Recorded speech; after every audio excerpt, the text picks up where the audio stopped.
Today we're instructing high school faculty in the automotive departments about the new technologies coming down in the future, specifically hybrid and hydrogen technology.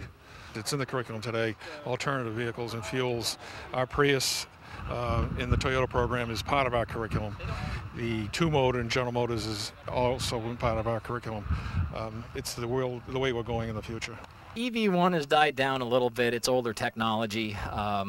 Unfortunately got a little bit of a bad rap in the public eye, but some of the new technologies that are coming out now are a lot more exciting than that even was back then. There's actually some movies about how GM killed the electric car and everything. It's all fictitious spins on how things actually evolved and through the industry, but GM's actually in the lead because of the EV1 now to a lot of the alternative technologies that will be hitting the street in the next 5 to 10 years.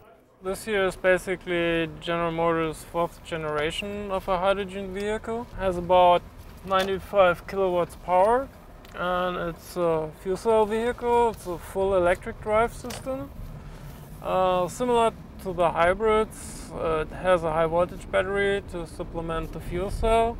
The difference is that it's mainly running off the fuel cell that is actually producing electricity, in contrast to an electric vehicle where you have to recharge a battery, or a hybrid where you have a combustion engine and you basically have two full powertrains. You have a combustion engine and an electric drive system. In this vehicle you just have an electric drive system, which is powered either by the battery or the fuel cell or a combination of both. The advantage is that you can make more efficient use of the fuel cell system. You can cover peak loads with the battery pack, and you can actually do regenerative braking to increase the efficiency of the car. General Motors' plan is to have the ability to build a vehicle about 2010. We are working with a lot of partners to get the infrastructure going, but obviously General Motors is not so much in the fueling infrastructure business. So we are working with a lot of partners. Like on this project, we are working with Shell Hydrogen to get a fueling infrastructure started, and with policymakers as well.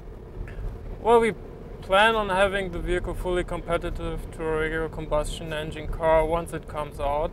So that would be again the time frame after 2010, because in order to be able for this to be a viable product, it has to be competitive to what's out there right now.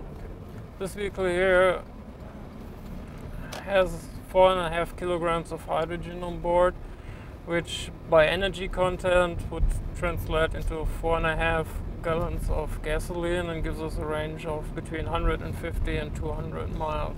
So Wellesley, I'm certain many of you will be keeping on the lookout for greener vehicles in the near future. With gas prices, global temperatures, and possibly ocean levels all on the rise, it's long overdue. And until then, remember to ride your bikes, walk, and use public transportation whenever possible.